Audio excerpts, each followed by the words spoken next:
the question and answer period at the end of the presentation. We may run past that time if we have a lot of questions, but it is okay for you to leave at 11:30 if necessary. Now I'd like to introduce our guest speaker for today's event.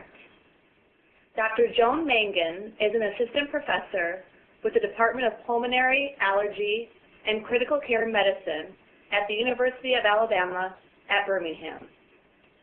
She also serves as the Director of Patient Education for the UAB Lung Health Center.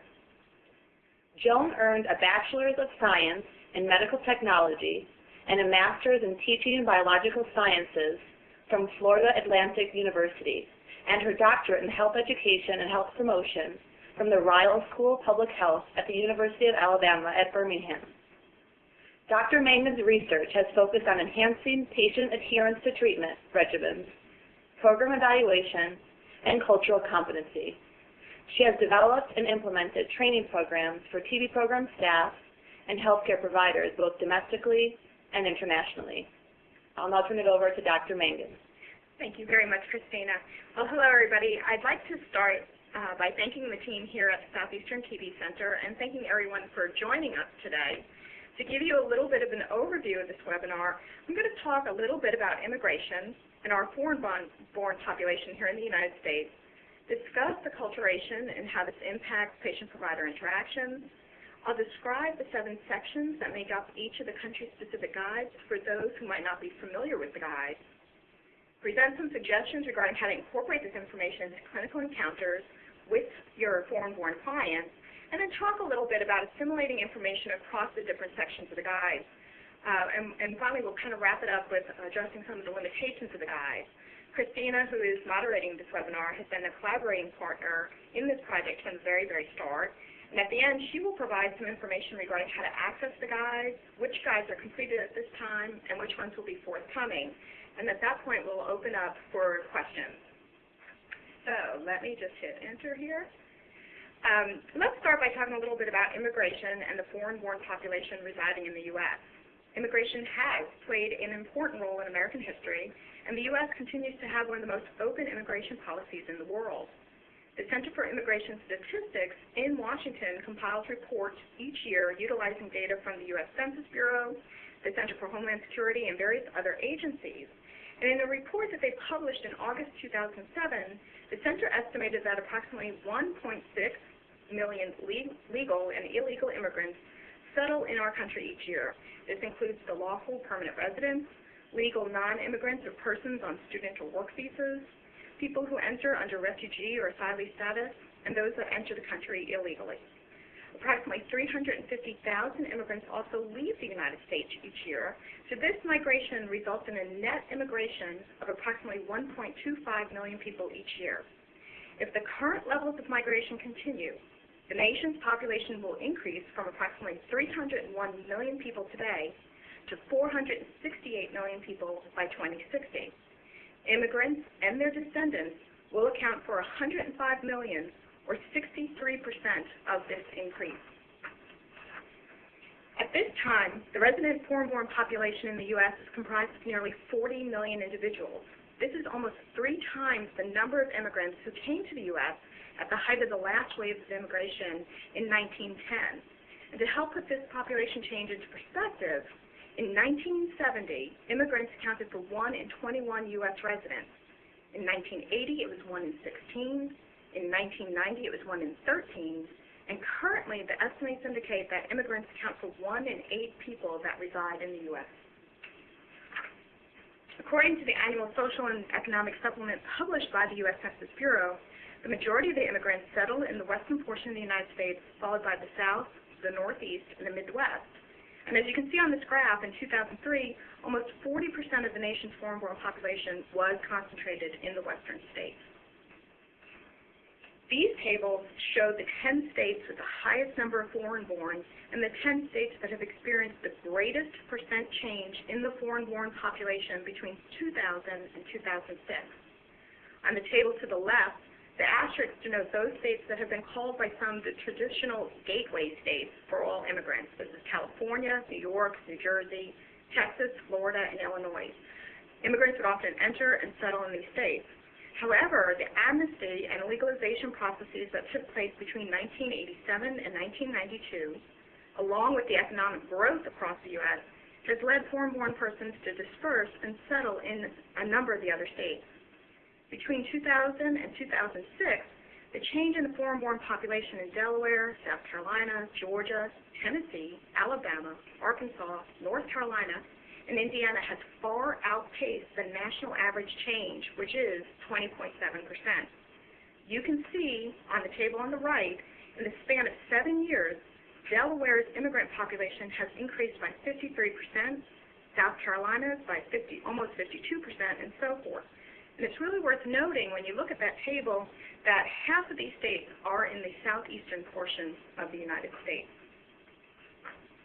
If we look at the foreign-born population by world region of birth, which is the graph on the left-hand side of the screen, we see that more than half of the foreign-born population has arrived from Latin America, and this includes Central and South America and the Caribbean.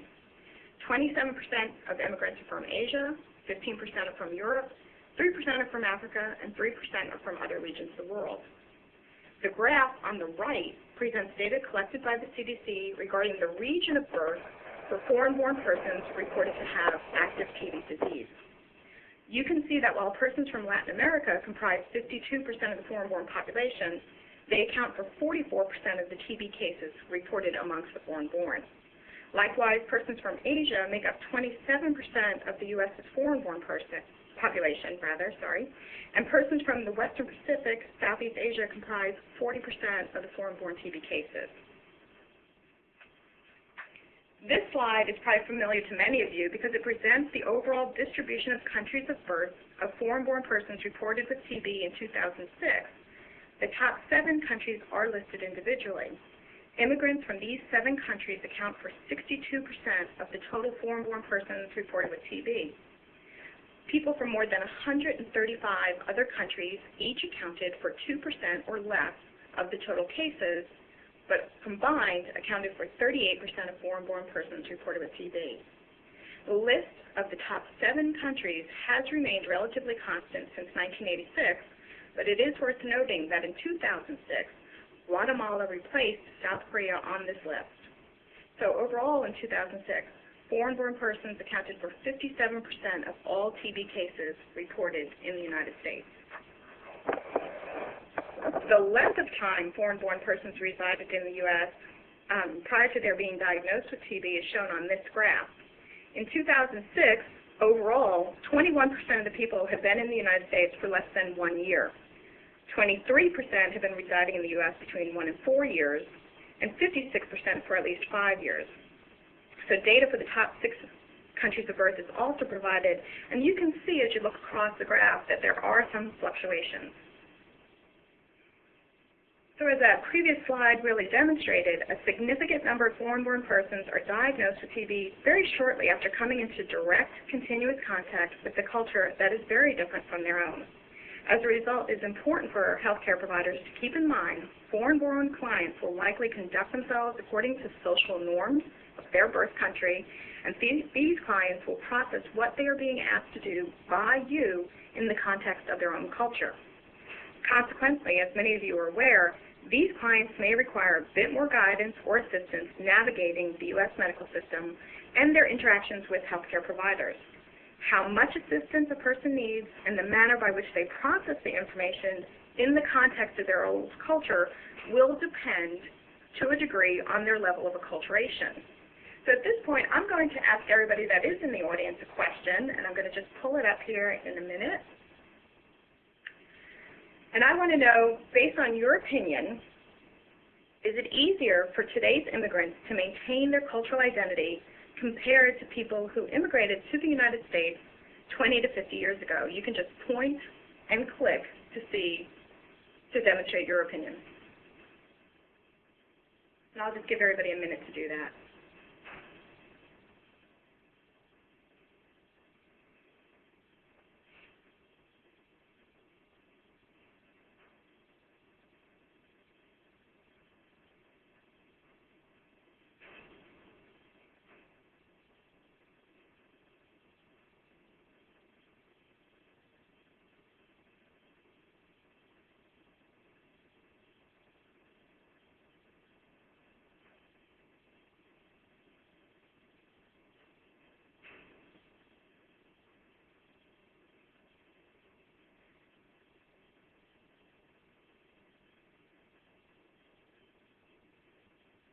Okay, I see that we've got quite a number of responses that are posting up on the screen right now, and I see that a good portion of you do agree with that statement. 38% agree, 36% strongly agree, but there are a few of you that do disagree with that idea. So I'm going to come back to your responses in just a minute, but we're going to return back to the PowerPoint presentation. Yep. Oh, good heavens, sorry about that. Okay, social scientists describe 4 general modes of acculturation. The first is assimilation, and this is when an individual loses his or her cultural identity as he or she acquires an identity in a new culture. Past generations of immigrants were expected to lose their original cultural identity as they became Americanized, and they adopted the new identity of the American culture. We even saw some of the very large companies or corporations at that time would actually hold Americanization classes for their workers so that they could learn to speak English, they could learn the Pledge of Allegiance, and so forth. Today, some individuals become assimilated after very limited contact with the U.S. culture, particularly if their own cultural identity was not very strong to start with, and we see this more often in children. Others assimilate quickly if they experience some dissonance or disagreement with their old cultural identity. They reject the values, the customs, or beliefs of the culture. These individuals are also much more eager to acquire a new identity in the new U.S. culture. On the other hand, some people will do what we call integration, and this is a process in which people successfully integrate aspects of both cultures so they maintain a sense of being connected with and an identity with both cultural groups. A person who identifies with both cultures might modify or adapt some of their customs or beliefs, but even though changes are being made, some elements of the original culture do remain. Other modes of acculturation include separation, in which an individual chooses not to adopt any aspects of the new culture, and instead they're going to maintain allegiance to their native cultural group despite prolonged exposures to the U.S. We also see marginalization, in which an individual loses their sense of identity with their old and new cultures so that they feel like they don't belong to either group. When a person is exposed to a new culture and at the same time is constantly in contact with family and community that practices some of the traditional customs, they might feel marginalized.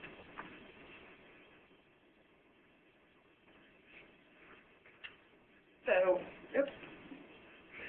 coming back to the question of whether it's easier for today's immigrants to maintain their cultural identity, as I said before, a significant number of you did agree with that statement, and researchers at the Center for Immigration Studies maintain that for those immigrants who seek to assimilate or integrate into U.S. society, the pressure to do so has lessened greatly over the past number of years.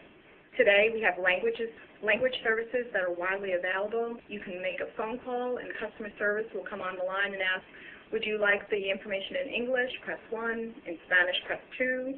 We have bilingual education, or English as a second language program in many schools. And in the workplace, we have multiculturalism or diversity training. And I need to move my slide. I'm so sorry. Here we go. Technology also enables immigrants to maintain emotional ties to their home country. Today we have very inexpensive phone call plans, we have email, people can do live internet chats with each other, and travel is very fast and easy. So this means that an immigrant never really has to leave behind their birth country the same way which previous immigrants did. And as a result, immigrants are able to maintain many aspects of their old culture, the language, the customs, and the beliefs. So for a patient who might be sick, they can very easily pick up the phone, call home, and talk to their mom or their grandmother, and she might start recommending some of the old traditional healing practices that we see today.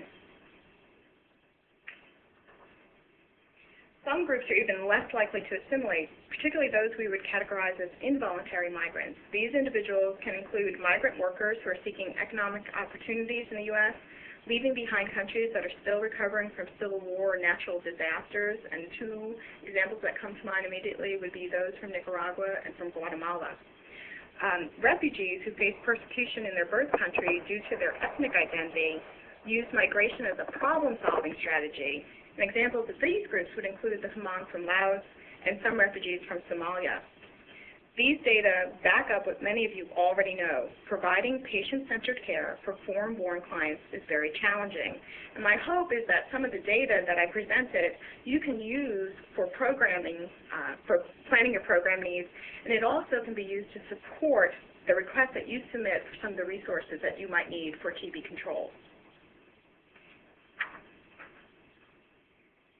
When a person is exposed to a new culture, the new culture will have an impact on the individual's behavioral, affective, and cognitive levels of functioning. From a behavioral perspective, this might include their language skills, the customs a person practices, and the foods that they eat. The affective functioning includes a person's cultural identity, as well as the meaning of life to them. And cognitive functioning encompasses those beliefs or attitudes about gender roles, about illness, as well as some of the fundamental values, such as demonstrating respect for elderly family members. As a person adapts or becomes more acculturated, the traditional beliefs such as the sense that all things are inevitable, which we call fatalism, or the perspective of machismo, in which males are superior to females, these tend to decrease. On a positive note, a person's perceptions of having control over their health also increases. But what's very interesting is you see a lot of variables up here on the screen. Language, not ethnic identification, can be one of the strongest predictors of appropriate health services utilization. So this highlights the importance of providing information to clients in their native language, particularly during those initial interactions with them. The behavioral, affective, or cognitive changes that may or may not take place can have positive or negative consequences on things such as care seeking, trust in the medical system, the care that is being provided to them, a person's willingness to undergo diagnostic procedures, as well as their willingness to adhere to treatment. All of this impacts on that patient-provider relationship that you know is so vital to maintaining a person on treatment, particularly the communication aspect. So when we sit there and we talk about how can we adjust and work around some of these changes that people are undergoing, one of the suggestions is an approach to that's suggested by Arthur Kleinman. Here he proposes that there are 7 questions that you can use during your initial encounters with a person that are going to help you. The first 3 questions: what do you think has caused the problem? Why do you think it started when it did? What do you think the sickness or illness does? This is really going to help you to understand the meaning of an illness to the patient, or what we call their explanatory model. Questions 4 through 5, what kind of treatment do you think you need? What are the most important results you hope to receive from this treatment? These questions help you determine what is the patient's agenda, or more simply put, what is it that the patient hopes to gain from their encounter with you? Questions 6 and 7, what are the chief problems that sickness has caused for you? What do you fear most about the sickness? This really helps you to identify the social factors that potentially will interfere with completion of treatment. And just a note about questions 4 and 5, what kind of treatment do you think you need, and what are the most important results you hope to achieve? Some clients, you have to keep in mind, might be very uncomfortable answering these questions out of respect to you as a healthcare professional. On the other hand, the questions might also lessen the trust the patient has in the provider, particularly the question, what kind of treatment do you think you need? A patient might begin to think, wait a second, you're the doctor, you're the nurse, why are you asking me this? So you have to keep that in mind as you use these questions. The other thing is the questions, you don't have to use them in any particular order, and you can adapt them as the need arises based on a person's literacy or educational level. Here, I have a little bit of an adaptation of a model of cultural competence that was developed by Dr. Campina Bacote, where she outlines that, cultural competence is an ongoing and continuing process. This encompasses cultural awareness, or becoming appreciative of or sensitive of the values, beliefs, and practices, or the problem-solving strategies that might be used from people from different cultures. Also the cultural knowledge, which is, you really need to go out there and develop a good knowledge base of various world views. Cultural skills, which is the capacity to make an assessment to identify which factors or beliefs are going to influence a patient's behavior when they're ill. And then the cultural encounter, which is to engage in that cross-cultural interaction with patients from culturally diverse backgrounds. The Kleinman questions that were on the previous screen certainly will help you with all of this. But the country-specific guides can also sit there and help to augment this, because many of us as we prepare ourselves to be healthcare professionals, you undergo a lot of training so that you're prepared to step into that exam room or to go to meet with the client. The information provided in the guides are going to help you pre-prepare also to address the misperceptions or the fears that patients may report. And by being pre-prepared, you can probably do this in a little bit more respectful of a manner. So at this point, I'm going to go ahead and we're just going to ask another polling question. So it's coming up on the screen. How many of you out there, do you ever feel slightly inept or nervous during clinical encounters with persons from a different cultural background? And if you would, just go ahead and click your response to that.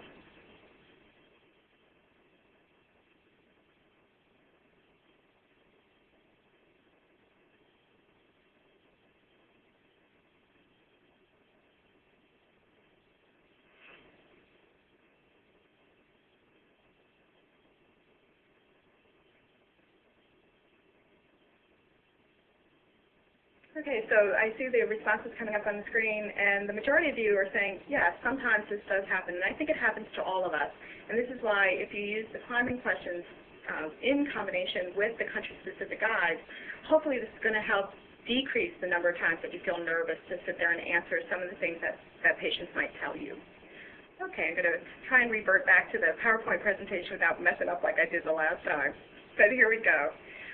At this point, I'm going to just take you through the country-specific guides and give you a little bit of an overview of each of the sections and also some of the rationale for the information that we put in there.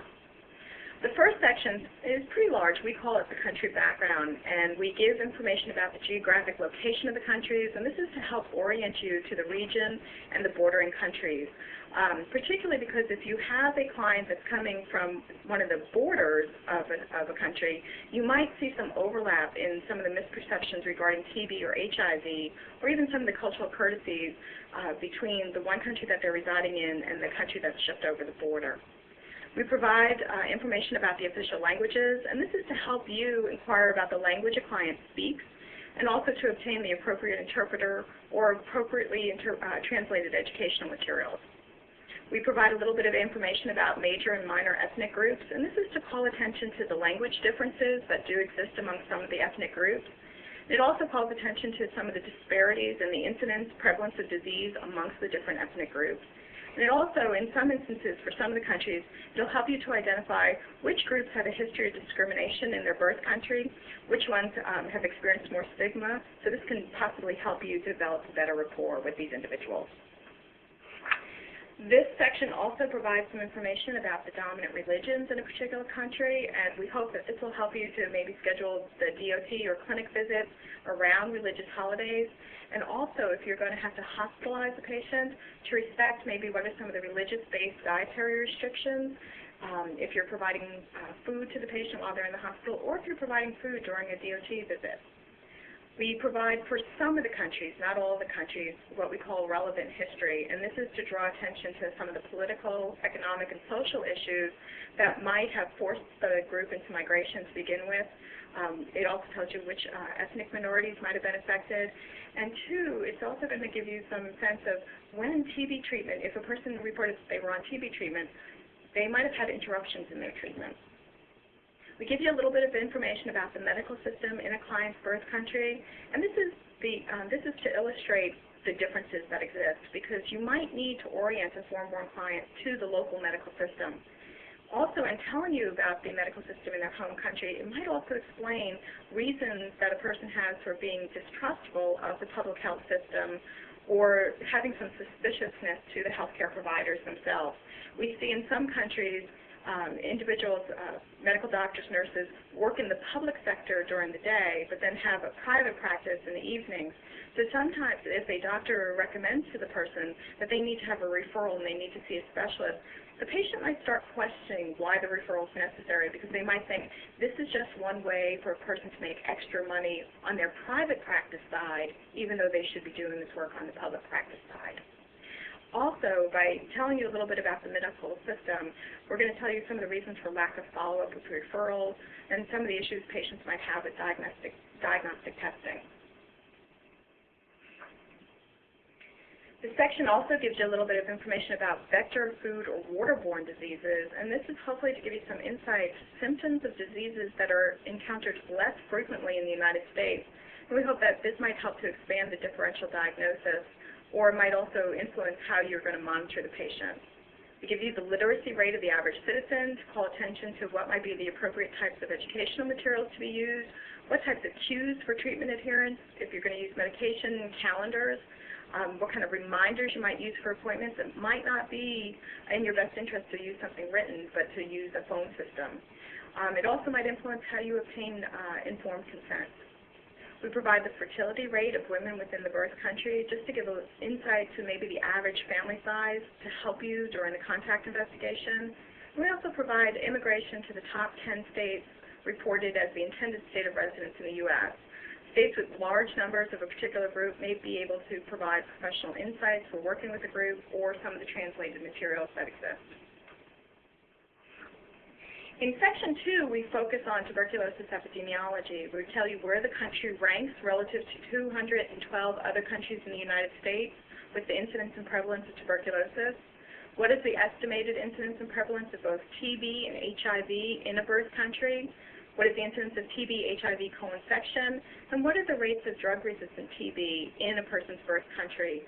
Again, this is to highlight the potential burden of TB and HIV in the country. And this might give you some insights whether or not you need to expand the contact investigation, the new models that are out to guide the contact investigation, categorize people into low risk, medium risk, and high risk. And one of the factors that will influence that is if the person is foreign-born, do they come from a high-incident country? Also, this might help you decide how strongly you might need to encourage HIV testing. In this section, we also provide the standard TB treatment regimen that is used in a person's birth country, what percentage of the population is covered by DOT, the availability of medication at no cost, and the availability of medication through private pharmacies with or without prescriptions. And this is hopefully to call attention to what the client's previous drug regimen might have been, if they are coming from an environment that might have fostered the development of drug resistance, which people might be at risk for drug-resistant TB that you need to inquire about non-medically supervised treatment. And it also tells you the situations where it might just be prudent to communicate with the lab based on laboratory protocols of your lab to discuss expanded drug sensitivity testing without delay. Because it is always important to keep in mind that if you keep changing that TB regimen on a patient, they might become suspicious and they also might lose some trust in what it is that you're doing with them. In Section 2, we also provide the use of BCG and the population coverage with BCG to assist you with the interpretation of the PPD. In a few countries, we see that they do use booster shots of BCG given to individuals in adolescence or young adulthood. And in some countries have actually stopped using BCG, so we also provide this information in the year it was stopped so that this too can help you interpret that PPD. We also give you the nicknames or common names for tuberculosis in the birth country. In some instances, this might help you to obtain a medical history of tuberculosis. Stigmatization of TB may cause healthcare workers in a person's birth country to use the nickname because they're really hoping to maintain the patient's adherence to treatment. So if you're obtaining the medical history, if you use the nickname and you ask the patients if they had taken antibiotics for 6 months for their lung condition, and if they ever had orange-tinged body fluids, somebody who might have initially told you they never had tuberculosis but answers yes to those questions indicates to you, no, they probably were diagnosed with TB, they just didn't realize it. The use of the nicknames then can help to facilitate understanding, and they can orient the person to their diagnosis. But it's also just as important to keep in mind that the use of a nickname for TB is not always helpful. Nicknames can diminish people's perceptions of the severity of tuberculosis, it can lead people into self-treatment, or it can cause increased communication problems between you and your patients. I'm going to skip sections 3 to 4. I am going to come back to it, but I'm going to talk first about section 5, which we consider the general practices, etiquette, and values. The goal of this section is really to provide insights regarding situations, interactions, and behaviors that have the potential to create misunderstandings, which can lead anywhere from discomfort between patients and you to non-cooperation to a major lack of trust that just ruins the patient-provider relationship. We have the section we consider general courtesies, and this might include how to greet a person in an acceptable manner. Should you shake hands? Do you embrace? What titles should you use? What are the naming countries within the birth country? How should you respond to hospitality that might be offered by a client? And what behaviors you might need to observe when you enter a person's home. We give you a little information, too, about the family to help explain family structure, if there's some gender roles, and who might be making some of the decisions. We give you also information about diet and nutrition to identify, again, those religious dietary restrictions for hospitalized patients. What are the familiar foods to a person, and what are the food preferences when they're ill? Again, because if you are going to bring in food with you when you do a DOT visit, what type of food might you want to bring? This section also presents some of the cultural values, and this is to draw attention to what the patient's perspectives are of the behaviors or characteristics of a good healthcare professional. How are they judging you? It also shows you some of the appropriate or inappropriate behaviors when interacting with a client or a group. Should you match the client provider by gender? What about the concept of saving face? How should you correct an individual? How a person might interpret the clothing that you're wearing, and also some of the time orientations. We also provide some communication, both verbal and nonverbal, and this is to help to describe behaviors that might be employed to avoid conflict or behaviors that are meant to demonstrate respect. So when a person responds yes to you, do you take that at face value, or do you have to think about that a little bit more? If a person's not looking you in the eye, are they doing so because they're disagreeing with you, or maybe no, it's the case that it is respectful not to look you in the eye as a healthcare professional because you're the authority in the room. We also provide some of the phrases, terms, or gestures to avoid, particularly when it comes to hand signals or body language that might be considered rude or offensive.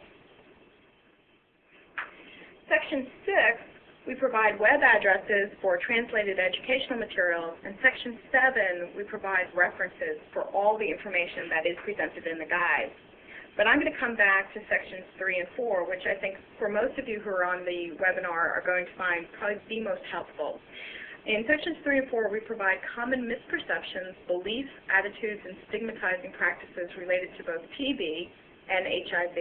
Again, we want you to understand where the values, beliefs, practices, again, those problem-solving strategies people use from different cultures. Because as many of you are aware, researchers have identified the health beliefs, how symptoms and causes of TB are interpreted, the health cultures, cultural perceptions, medications, and trust are primary reasons for non-adherence, or factors that influence how people choose to treat or be treated for their illness. In this section, we also provide some information about stigma and stigmatizing practices, because throughout the course of disease, from acknowledging symptoms and seeking care to being diagnosed and undergoing or adhering to treatment, stigma is going to have an influence. In some countries, the shock of a TB diagnosis will immediately send patients in search of a different diagnosis in another area. It also identifies those issues that you're probably going to need to discuss with your clients because you want to help lessen some of the fears or concerns that they have, and you might also be able to help the client maintain some of their social relationships. We also provide some important educational points. In this section, we try to assimilate some of the information that goes across the sections of the guide and identify those points or issues that need to be made during the initial interaction with the client. But again, these are only suggestions. You have to listen very carefully to what your patient is telling you. You need to look for those misunderstandings or gaps in knowledge, but in personal beliefs that might contradict what you are asking the patient to do.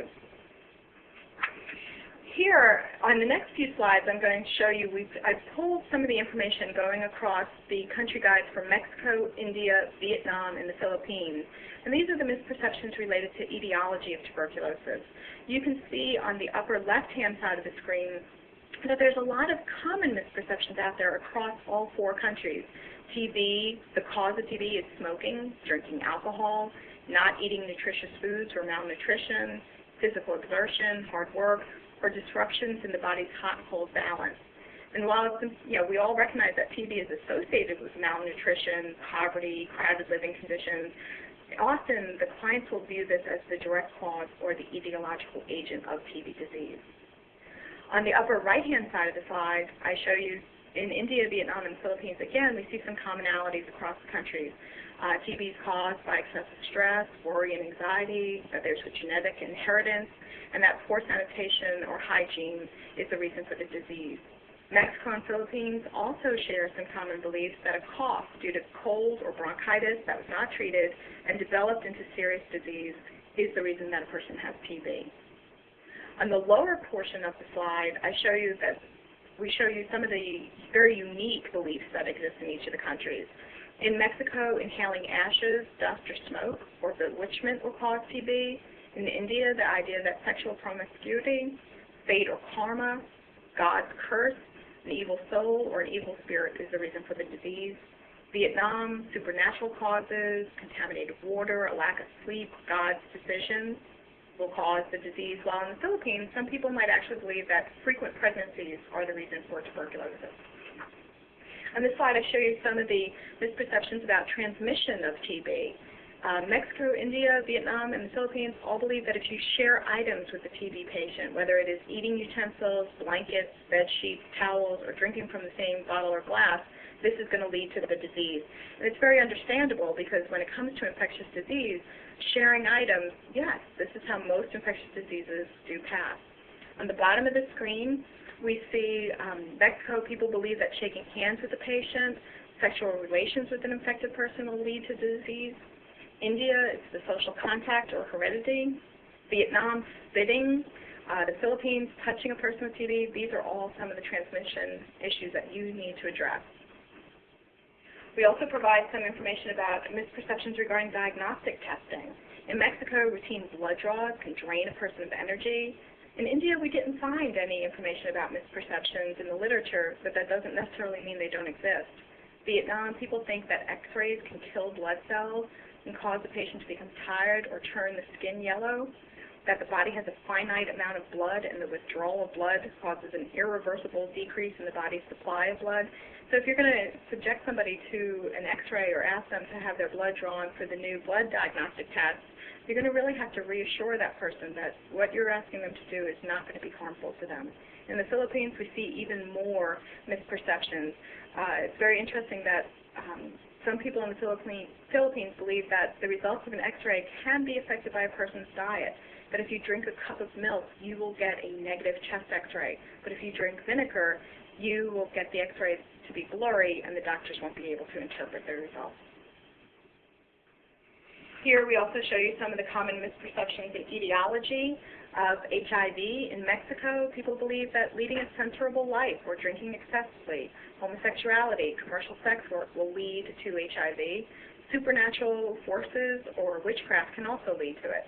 Well, certainly the censorable life can lead to HIV, but again, this is something that can result in stigma, that if a person hasn't done this, they're going to feel horrible and think this is what people think of them. So again, something to sit and really discuss with them. Here we have some of the misperceptions related to transmission of HIV. Again, we see the sharing of items with somebody with HIV.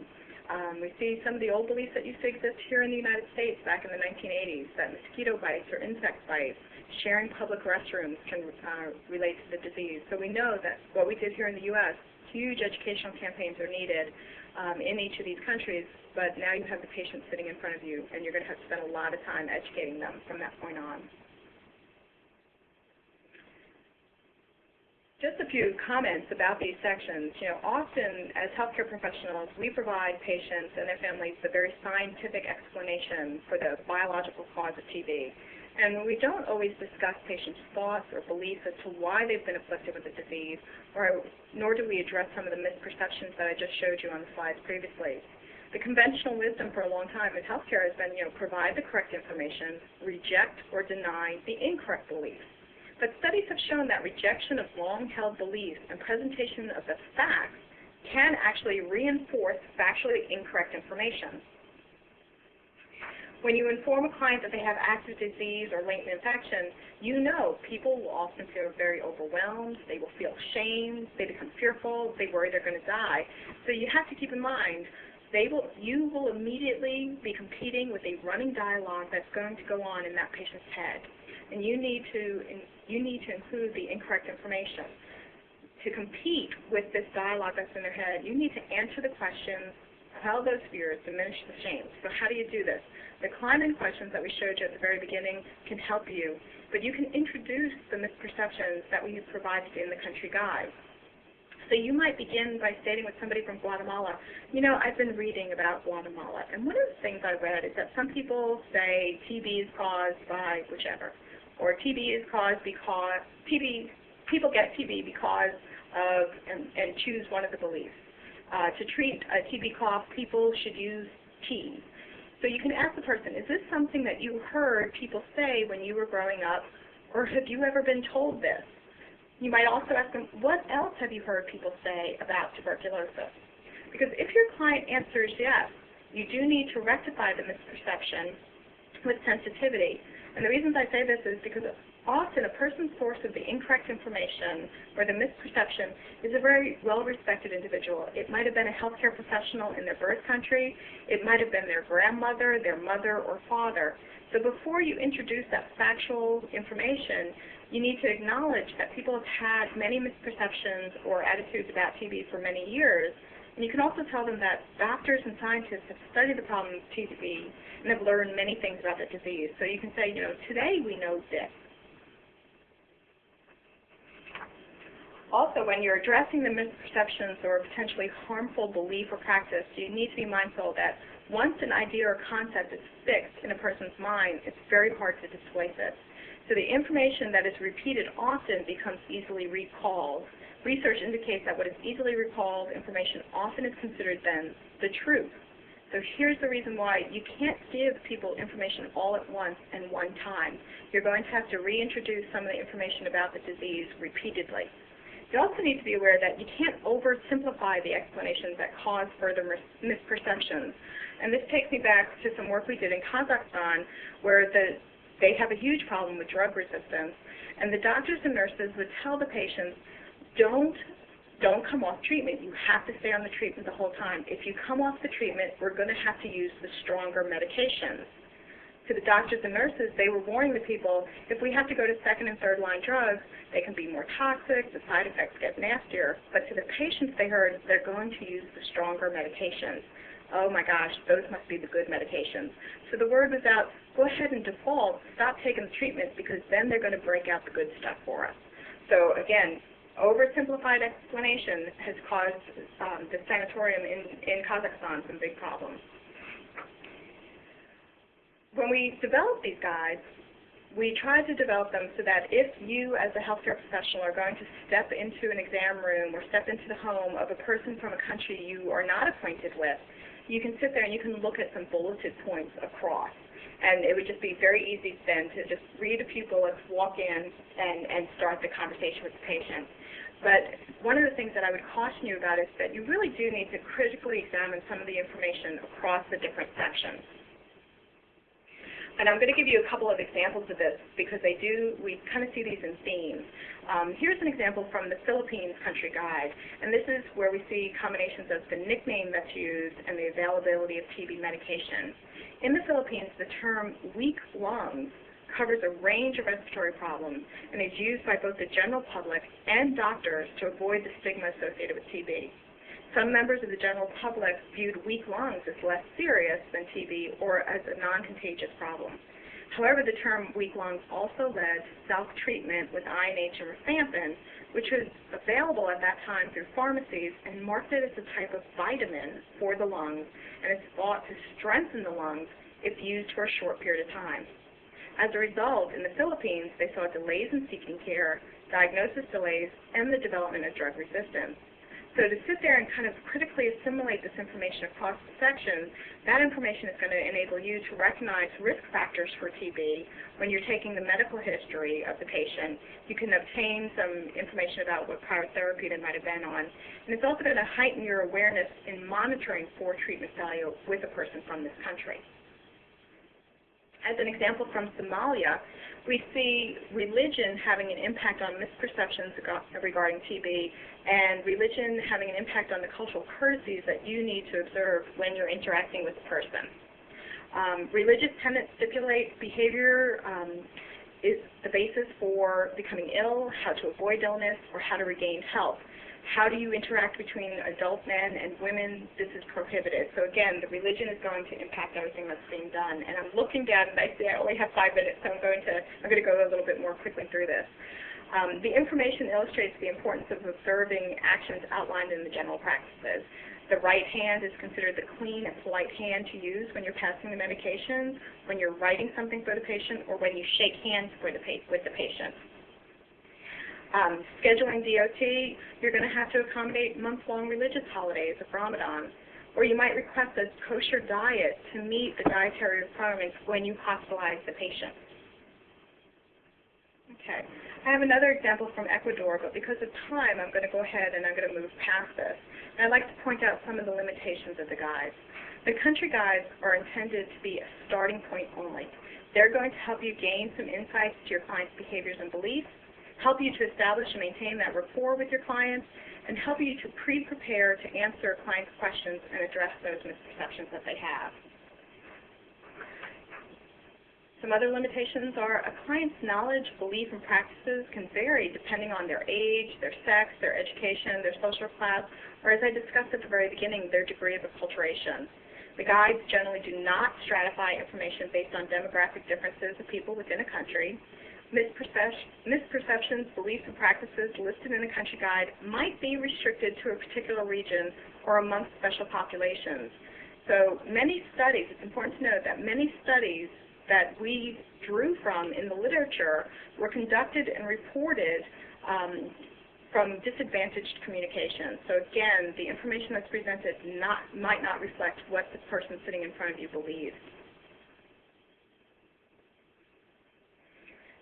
Also, I'll tell you that some of the guides are more detailed than others. For countries that had a history of political sanctions or instability, war, weak infrastructures, few partnerships with non-governmental organizations, there really is a lack of published literature to create a more complete guide. So some countries, if you pull them up, are going to be quite lengthy, and then others are just not going to be able to provide as much information as you might like.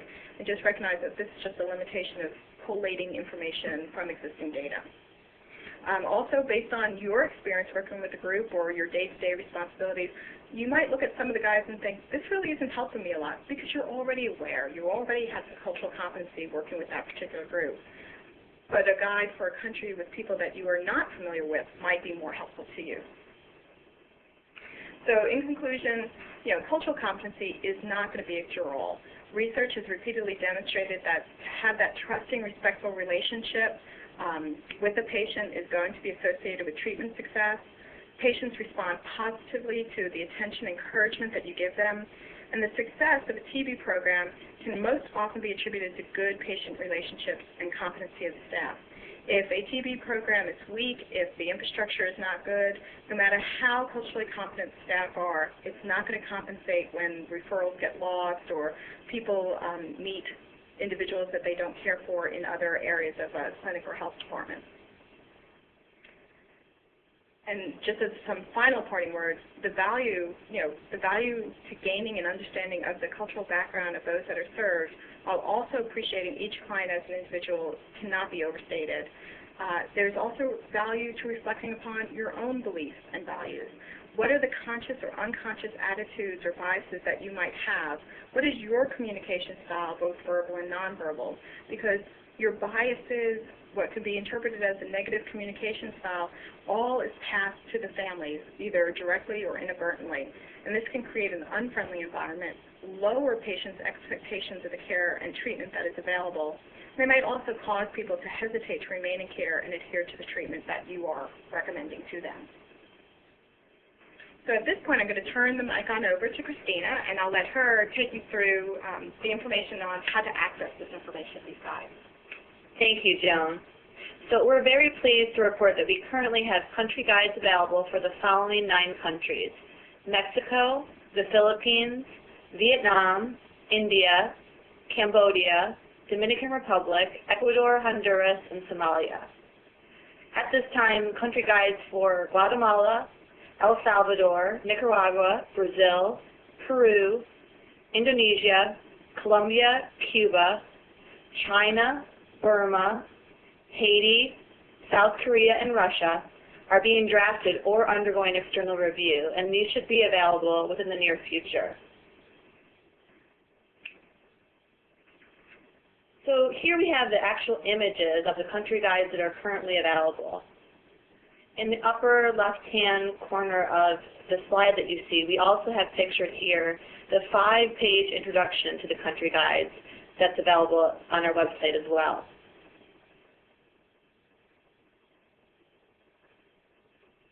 So now you might be asking yourself, how can I obtain a copy of these guides? Well, each country guide and the introduction that I just mentioned are available as individual PDFs. You can download these files on the home page of the SNTC website, and that is the first link that's listed there on the slide.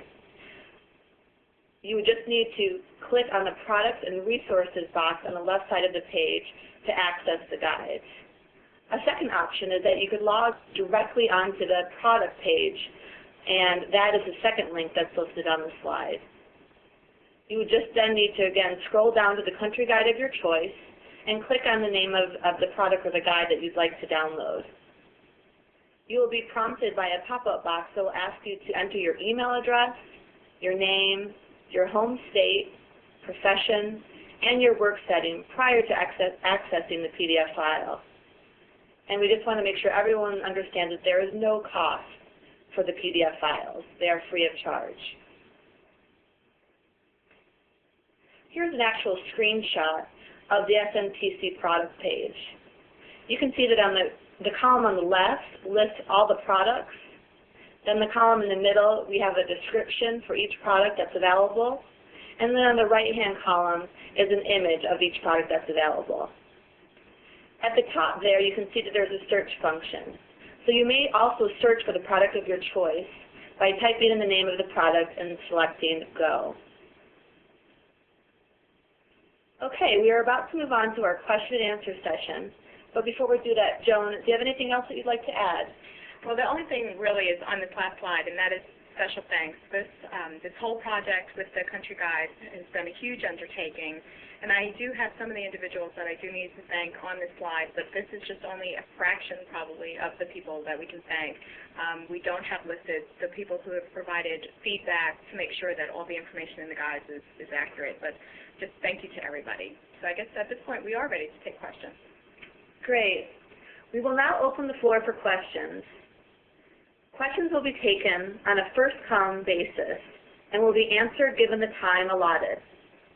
You may ask your questions online or by phone. Instructions for asking your questions online are on the screen. The operator will now provide instructions to ask your questions by phone. Operator? Certainly. Ladies and gentlemen, if you'd like to register for a question, please press the 1 followed by the 4 on your telephone. You will hear a 3-tone prompt to acknowledge your request. Your line will then be briefly accessed from the conference to obtain information.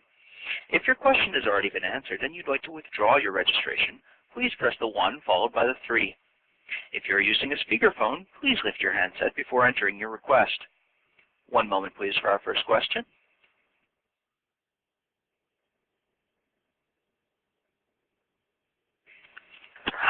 Ladies and gentlemen, as a reminder, to register for a question, please press the 1 followed by the 4. An operator will then briefly access your line to obtain information. One moment, please, for our first question.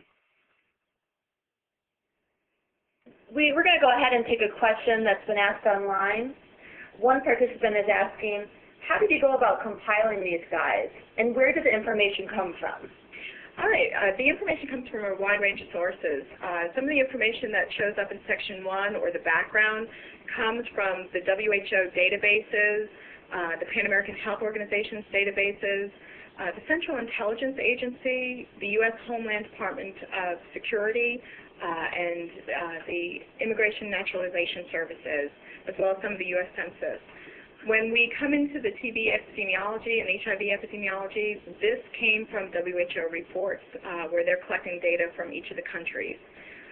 When we come into the sections on the misperceptions regarding attitudes, beliefs about etiology, transmission of the diseases. This came more often from the literature that exists out there. Some of it is the behavioral literature, anthropology, sociology, some of the clinical reports that have been published as well. In addition, when we asked people to review the information, we often sent out the guides as they were to people who either work directly with the national TB programs in the particular countries, who work with non-governmental groups in the countries, or are based here in the United States, but work either with a local health department that has a lot of people from a particular country. These individuals sat, read through the information, and added some information to say, oh, I see a few gaps here, you need to insert this information as well. When we got into the cultural courtesy section or some of the etiquette information, again, some of this came from the literature, some of it came from some of the reviewers, but we also pulled some of that information from the business world. For individuals who do international business relations, there is a lot of information out there regarding some of the etiquette. You know, how do you stand? What is some of the nonverbal language that you have to watch? So we pulled that information from there as well. When it came to the translated educational resources, this information often came either from the CDC's Find TB resources, which is an excellent source, and then also from some of the individual state health departments, because these states already face a huge number of foreign-born population and have gone out and created educational materials and have gotten them translated into the individual languages. So it is a variety.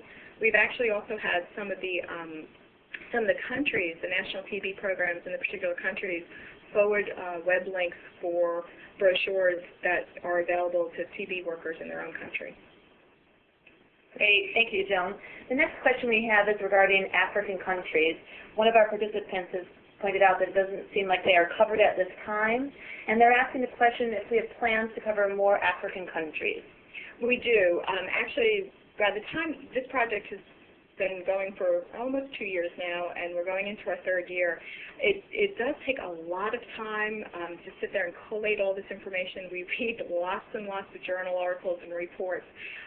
So we will include some of the African nations. We did slot them to be in the third round of countries that we were going to work on. And the reason for this is we sat there and when we were selecting the countries themselves, we were saying, what are the countries that we see the highest proportion of foreign-born here in the United States? When we looked at the states, those gateway states that I was showing you at one of the beginning of the slides, which countries do we see people immigrating from into those particular states? Those generally had to be the more popular countries, so we went with those guys first. But on the third round, we will get into some of the African nations. And right off the top of my head, I can't think of all of them. I know we have Zambia, Zimbabwe, South Africa, and I know there's maybe one or two others, but right now off the top of my head, I can't think of them. Great. Thanks, Joan.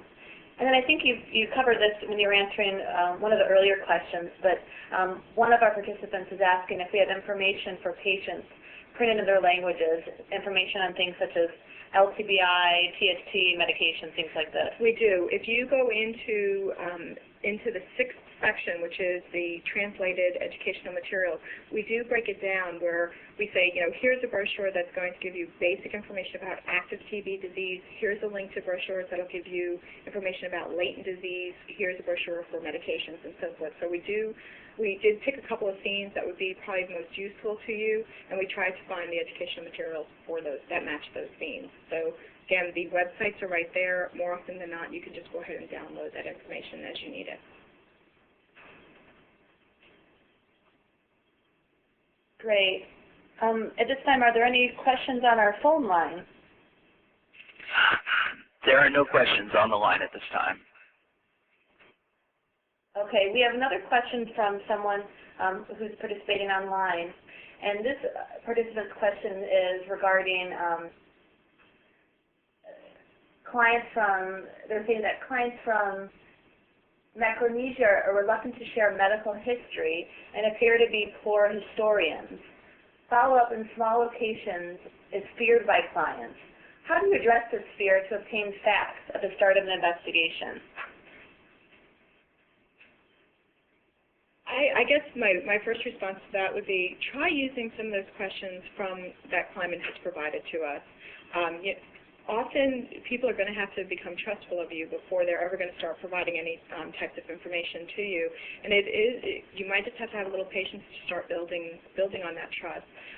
For people who have a hard time describing, timelines and histories to you, if you can sit there and sometimes incorporate into your questions some seminal events that happen.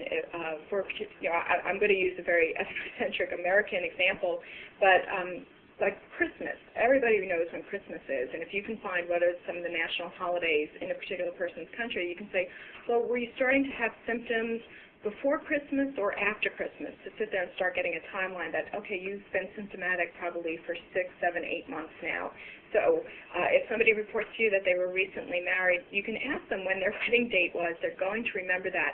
And then you sit there and you start timing your questions around that. So hopefully it'll help put things in perspective and give you a better idea of some of the timeline that people have. And I hope that starts to answer some of the question that you had. Great. Thanks, Joan. We have another question. Someone's asking if we plan to do a booklet on Thailand. I guess at this point, I'm trying to remember the countries, and I'm kicking myself because I didn't bring the list directly in here with me. Christina's shaking her head yes, that Thailand is part of the list. So thank you for the save there, Christina. So yes, Thailand is, but since it didn't show up on the one slide with the top 20 countries, it's probably sitting in the list in the third group that will roll out in the coming year. Great. Another question is, someone's inquiring about how often we will review or update these guides.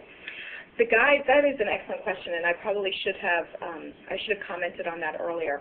The guides are going to undergo a 2-year review window. So once we have it published, say something that's published this year in 2008, in 2010, the beginning of the year, we will sit down and we will cull through the literature again to see if there's any other information that has come out related to some of the misperceptions, anything that we can find on courtesies, and we'll also update some of the epidemiological information as well. So every 2 years, each guide will be re-reviewed and updated. Great. Another question is, someone's asking if we can review again what the Kleiman questions are, and if there's any way that individuals can get a copy of those questions. Okay, well, can I go ahead and just bring up the slide? Okay, let me get that up onto the screen for everybody, and I'm flipping through, so if you're trying to look as I do this, it's a little hard. All right, slide number 16. I hope this is showing up on the slide right now. Here you go. These are the 7 questions. Kleiman does have a couple of other questions that he recommends as well, but these are the top questions that they feel will be most useful. And it's my understanding that a PDF version of the PowerPoint presentation is available on the Southeastern TB Center's webpage, so that you can print that out and you can get these questions as well. The other thing that I would recommend is the CDC recently came out with a guide for working with people from Laos, the Hmong group. And at the end of that guide, they have, I think it's Appendix A. You can pull that up right from the internet and print that as well, and you'll also have an explanation of the Kleiman questions. In the CDC's guide, they actually adapted the questions ever so slightly, as I was saying, that you can do, so that it reflects more to tuberculosis. Great. We have another question. This question relates to BCG for healthcare workers that require screening for TB. The question is, the participants saying that their experience with workers from various Caribbean countries is that there's a resistance among these healthcare workers regarding the testing. So this individual is wondering, is there a source of information related to BCG administration in a culturally sensitive way? How do you approach this person? I'm just going to look at this question again because it's not entirely clear to me. They have a resistance to the testing. Is there a source related to administration? Regarding the BCG administration, how would we approach a healthcare worker in a culturally sensitive way? So I guess my question is, when you say BCG administration, are they fearful of having the test actually administered, or is it they feel that they don't need to undergo the test because they have the BCG, so it's not going to influence them. It's not going to influence the results, or it's going to give them an incorrect result. And I think it really kind of comes down to you have to give these individuals a very complete explanation and to say, yes, you might have had the BCG vaccine, but we can interpret the results keeping in mind that you did have BCG.